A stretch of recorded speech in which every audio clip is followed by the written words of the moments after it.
پاکستانی حکومت نے Donald Trump پر حملے کی سخت الفاظ میں مذمت کر دی۔ صدر آصف علی زرداری اور وزیر اعظم شہباز شریف نے ٹرمپ پر فائرنگ کو انتہائی افسوسناک قرار دے دیا۔ انہوں نے یہ کہا کہ ٹرمپ اور میلانیہ کی خیریت ہونے پر اطمینان کا اظہار بھی کیا۔ آصف زرداری اور شہباز شریف نے کہا کہ امریکی صدر پر حملہ سنگین دہشت گردی ہے، ملوث عناصر کے خلاف سخت کارروائی ہونی چاہیے۔ اس طرح کے واقعات ناقابل برداشت ہیں۔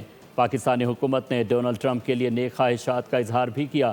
اسپیکر قومی اسمبلی نے امریکی صدر پر حملے کی مذمت کی۔ واشنگٹن میں وائٹ ہاؤس کورسپونڈنٹس ڈنر کے دوران فائرنگ کے واقعے پر قومی قیادت کی مذمت۔ صدر آصف علی زرداری نے مذمتی بیان میں امریکی صدر ٹرمپ اور خاتون اول کی خیریت پر اطمینان کا اظہار کیا۔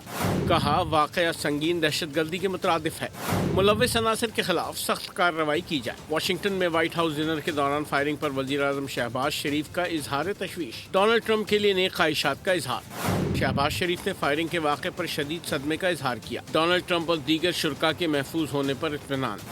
وزیر اعظم شہباز شریف کی ڈونلڈ ٹرمپ کے لیے نیک تمنائیں، سلامتی اور خیریت کی دعا کی۔ اسپیکر ایاز صادق نے عشائیہ تقریب پر فائرنگ کے واقعے کی مذمت کی۔ امریکی صدر ٹرمپ اور دیگر شرکاء کے لیے نیک تمنا اور خواہشات کا اظہار کیا۔